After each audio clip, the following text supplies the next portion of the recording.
குர்ஆன் நமக்கு சொல்லி தந்திருக்கிறதானால் குர்ஆனுடைய கல்வி உங்களுடைய பிள்ளைகளுக்கு இல்லை என்றால், குர்ஆனுடைய ஞானம் உங்களுடைய பிள்ளைகளுக்கு நீங்கள் கொடுக்க தவறிவிட்டால், நாம் ஜனாசாவில் இருக்கிற பொழுது கூட நமக்கு எப்படி தொலை வைக்கணும்னு தெரியாது. பிள்ளைக்கு என் தந்தை தாய்க்கு எப்படி துவா ஓதணும்ங்கிற தெரியாது. நாங்களாம் எங்க அனுபவத்துல பார்த்திருக்கிறோம்.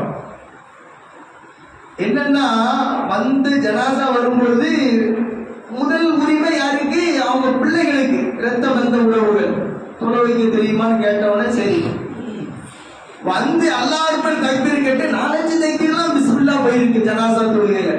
அல்லது 4 தக்பீருக்கு மறந்து 3ஆம் தக்பீர்ல சலாம் கொடுத்து. அப்படின்னா இதெல்லாம் நம்ம யோசிக்கணும். நான் இந்த அளவுக்கு பிள்ளைய வளர்த்தா, இன்னும் சொல்றேன் சிரிக்காதீங்க யாரும். ஜனாசா தொழுகையில இங்க தள்ளி போனா நான் ருக்கு செய்யணுங்கிறான். விளங்குமா? ஜனாசா தொழுகையில எங்க ருக்கு சுஜூது அப்படி இப்படி எல்லாம் என்ன செய்யறாங்க வர்றாங்க. அப்ப இதெல்லாம் வந்து வேதனைப்படுற ஒரு விஷயம் என்னாலும் அந்த மஹல்லாவுடைய இமாம், அந்த மஹல்லாவுடைய அஜருக்கு பொறுப்புதாரி இல்லையா? அப்படி இவங்களுக்கெல்லாம் இதை சொல்லி கொடுக்கணுமா இல்லையா? அப்படின்னா நாம இன்னொரு விஷயம், அதுக்கு நம்ம பிள்ளைங்க பள்ளிக்கு வரணுமா இல்லையா? அப்படின்னா நல்லா யோசிக்கணும்.